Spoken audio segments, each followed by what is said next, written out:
Shalom dan puji Tuhan saudara atas kebaikan Tuhan pada setiap kita, sehingga pada minggu ini kita boleh bersama lagi di dalam ringkasan pelajaran Sekolah Selamat, pelajaran yang ke-11 yang bertajuk Ditangkap dan Dibicara.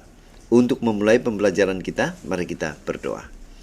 Bapa Syurgawi, terima kasih atas kebaikan-Mu karena bersama dengan kami sementara kami mendengar mempelajari firman Tuhan. Dalam nama Yesus kami berdoa. Amin. Saudara, yang menjadi pertanyaan untuk sekolah sahabat kita pada minggu ini ialah bagaimana Markus menceritakan penangkapan dan pembicaraan Yesus di dalam buku Markus. Apa pelajaran kisah ini untuk Anda dan saya? Saudara, bacaan Alkitab kita boleh baca seperti yang tertera di skrin Anda dan saya. Ayat hafalan Markus 13 ayat 26 dan 27 versi Borneo mengatakan, katanya, Aba, Bapa, segala-galanya dapat kau lakukan.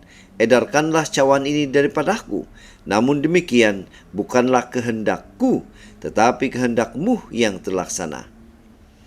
Saudara, pelajaran minggu ini memfokuskan pada Markus 14, bermula dengan kisah sandwich kelima yang menghubungkan dua tindakan bertentangan berhubungan dengan Yesus. Diikuti dengan perjamuan terakhir, diikuti dengan perjuangannya di Getsemani. Di sana dia ditangkap dan dibawa ke hadapan para pemimpin untuk diadili. Adegan percobaan dikaitkan dengan penafian Petrus terhadap Yesus, membentuk kisah sandwich yang ke-6 dan terakhir di dalam Markus. Sekali lagi, dua tindakan bertentangan berlaku, tapi dengan sentuhan ironik atau ironis, mereka mengesahkan kebenaran yang sama. Dalam Markus 14, peristiwa terakhir dalam kehidupan Yesus terungkap. Kita membaca tentang pengkhianatan Yudas, tentang pengumuman Yesus mengenai apa yang akan berlaku seterusnya, keperitanya dalam menghadapi kematian, tentang rakan-rakan yang meninggalkan dia, tentang adegan sandiwara pembicaraan yang dia telah dihadapkan, dan akhirnya penafian dan pertobatan Petrus. Saudara, untuk membahas pelajaran pada minggu ini, kita akan membagikan kepada 5 topik seperti yang tertera di skrin Anda dan saya. Kita masuk di bahagian pertama. Ada 3 bahagian pelajaran ini, yaitu tindakan Yudas. Tajuk yang pertama yaitu tidak dapat dilupakan. Saudara, kita boleh baca ini dalam Markus 14 ayat 1 hingga 11. Nah, yang menjadi pertanyaan, mengapa kisah Maria dan Yudas ini tidak boleh dilupakan? Apa tujuan rohani kisah ini untuk kita semua? Firman Tuhan dalam Markus 14 ayat 10 mengatakan, selepas itu Yudas Iskariot, seorang daripada murid Yesus yang ke-12 itu, pergi kepada ketua-ketua imam untuk mengkhianatinya dan menyerahkannya kepada mereka. Markus mencatatkan pengkhianatan Yesus sebagai kisah sandwich yang baru. Markus 14 ayat 1 hingga 2, mereka mencari jalan untuk menangkap Yesus. Kemudian Markus 14 ayat 3 hingga 9, minyak wangi tertumpah. Kemudian Markus 14 ayat 10 hingga 11, Yudas mengkhianati Yesus. Nah, 2 hari sebelum Paskah, para imam dan ahli Taurat memutuskan untuk bertindak sekarang untuk membunuh Yesus. Sebelum memperkenalkan Yudas sebagai pengkhianat, Markus menyampaikan pencetus yang mendorongnya untuk melakukan tindakan ini, yaitu apa? Ketamakan. Kisah minyak wangi yang tertumpah yang berlaku beberapa hari sebelum itu, menurut Yohanes 12 ayat 1 hingga 3. Dalam Injil Markus, perbezaan antara Maria dan Yudas sangat ketara. Kita lihat di skrin saudara, antara Maria dan Yudas. Yang pertama, Maria tidak menyebut nama wanita itu. Ayat 3a, Yudas menyebut nama Yudas, ya. Kemudian Maria pemberian kepada Yesus, ayat 3b. Yudas pula mengkhianati Yesus, ayat 10b. Kemudian Maria menyatakan nilai pemberian itu, ayat 5. Yudas pula, jumlah yang diterima Yudas tidak dinyatakan, ayat 11e.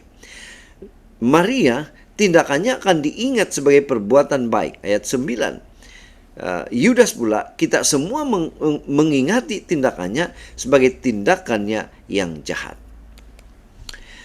Pena Inspirasi juga menyatakan, setan telah menipu Yudas dan membawanya untuk berpikir bahwa dia adalah salah seorang pengikut Kristus yang sejati. tetapi hatinya pernah bersifat duniawi. Dia telah melihat mukjizat Yesus. Dia telah bersama-sama dengan Dia melalui pelayanannya dan telah menyerah kepada bukti yang kuat bahwa Dia adalah Mesias. Tetapi Yudas dekat dan tamak. Dia sukakan uang. Dia mengeluh dalam kemarahan tentang minyak wangi yang mahal yang dicurahkan ke atas Yesus. Tindakan kemurahan hati Maria ini adalah teguran yang paling menyakitkan terhadap perangainya yang tamak. Jalan telah disediakan untuk godaan setan untuk mencari penerimaan yang sedia di dalam hati Yudas. Di screen saudara ada dua pertanyaan yang kita boleh bincang di dalam kelas-kelas sahabat kita. Kita masuk di bagian kedua, tindakan Yesus. Tajuk yang kedua yaitu makan malam terakhir. Kita boleh baca dalam Markus 14 ayat 22 hingga 31. Yang menjadi pertanyaan, apa makna rohani makan malam terakhir bersama Yesus ini kepada pengikutnya dan untuk kita saat ini? Firman Tuhan dalam Markus 14 ayat 24 mengatakan, Dia berkata kepada mereka, ini darah perjanjianku yang ditumpahkan untuk ramai orang. Pada tahun itu, Paskah bermula pada waktu matahari terbenam pada hari Kamis dan berakhir pada waktu tengah hari terbenam pada hari Jumat.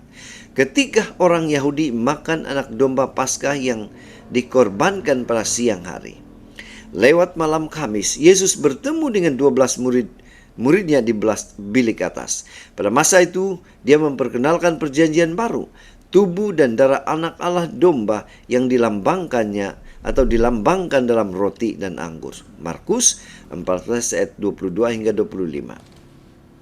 Nah, perjanjian baru ini seperti yang lama harus disahkan dengan darah.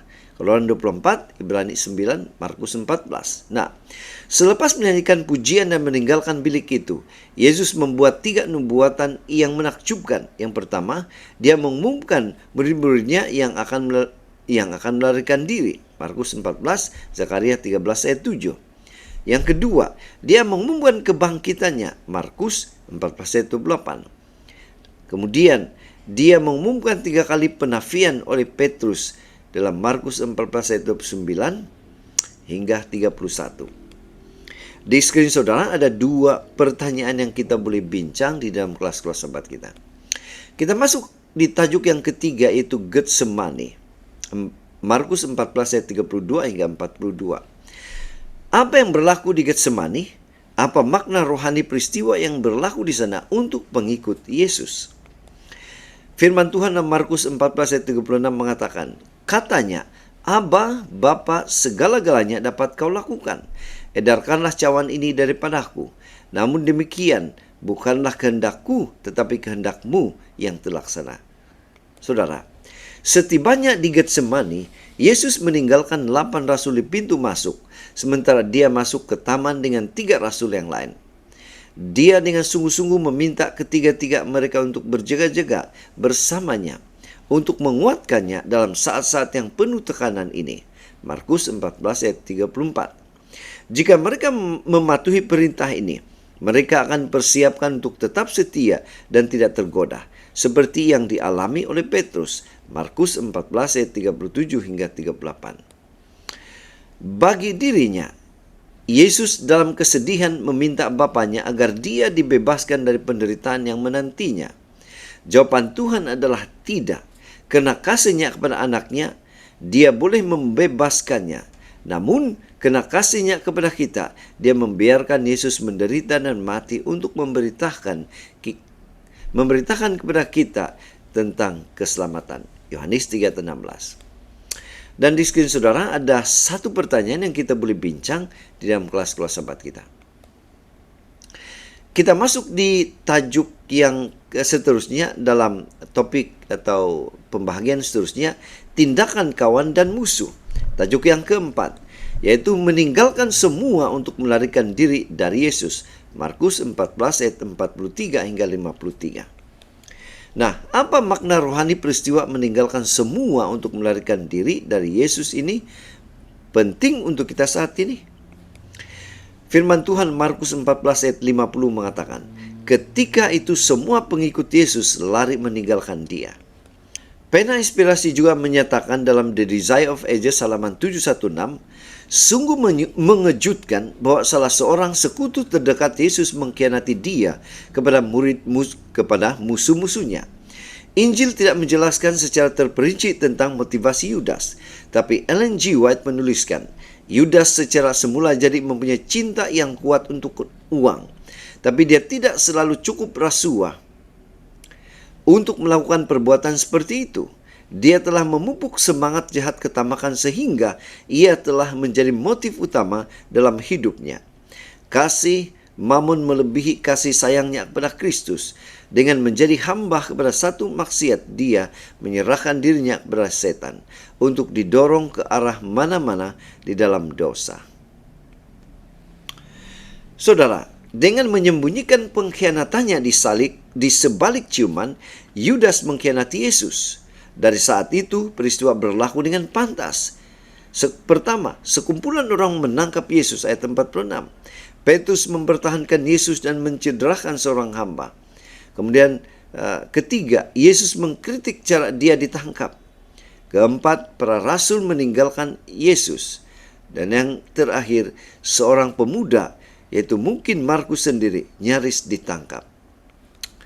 Saudara, di screen Anda ada dua pertanyaan yang kita boleh bincang di dalam kelas-kelas sahabat kita. Kita masuk di tajuk yang kelima, yaitu siapa Anda? Markus 14 ayat 54 hingga 72. Nah, siapakah Anda?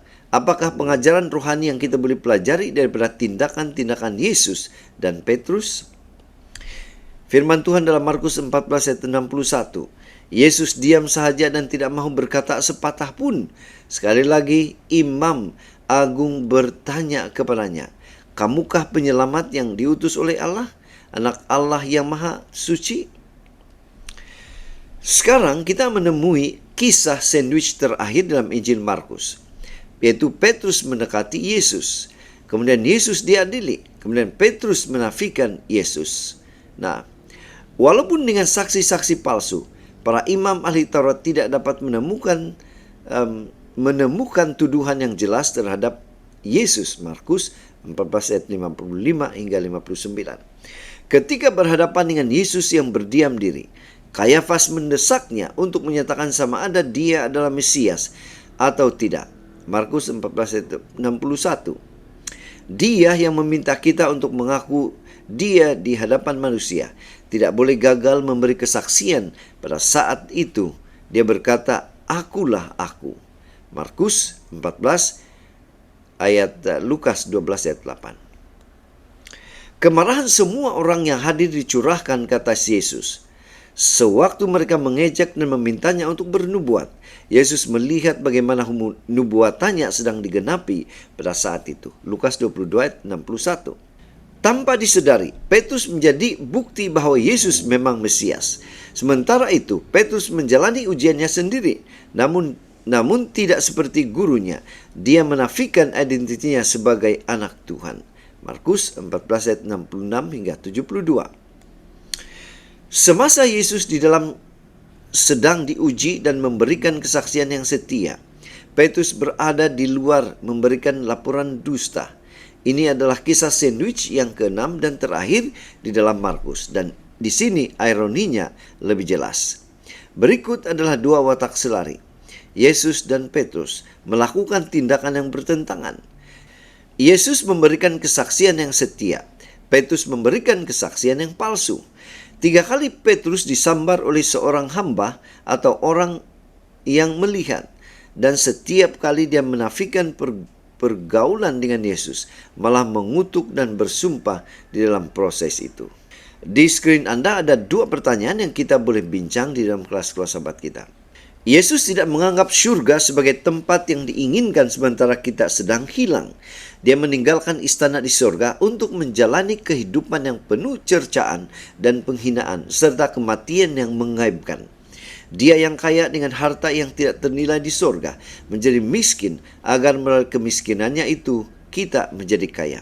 Kita harus mengikuti jalan yang dia telah lalui. Sesiapa yang menjadi anak Allah harus melihat dirinya sebagai pautan dalam hati yang diturunkan untuk menyelamatkan dunia. Satu dengan Kristus dalam rencananya pergi bersamanya untuk mencari dan menyelamatkan yang hilang. Saudara, dari pelajaran sekolah Sabat kita pada minggu ini kita boleh menyimpulkan kesetiaan dalam penderitaan. Tindakan Yesus berada atau berdoa di Getsemani mengajarkan kita untuk berserah sepenuhnya kepada kehendak Tuhan, walaupun dalam saat-saat kesulitan dan penderitaan yang mendalam. Kedua, bahaya pengkhianatan. Pengkhianatan Yudas menunjukkan akibat daripada kerasukan dan berpaling dari tujuan Tuhan. Ini menekankan bahwa membiarkan keinginan duniawi mengatasi integriti rohani. Kewaspadaan spiritual. Yesus menggesa murid-muridnya untuk tetap berjaga dan berdoa, mengingatkan kita tentang pentingnya kewaspadaan dalam kehidupan rohani kita untuk mengalahkan dan mengelakkan godaan.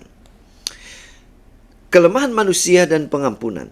Tindakan Petrus menyangkal Yesus menunjukkan kelemahan manusia, namun pertaubatannya yang terjadi kemudian menunjukkan bahwa pengampunan sentiasa tersedia untuk mereka yang kembali kepada Kristus. Kasih pengorbanan Yesus. Yesus dengan rela menanggung penghinaan, pengkhianatan dan penderitaan demi manusia, menunjukkan kedalaman kasih-Nya dan harga keselamatan kita.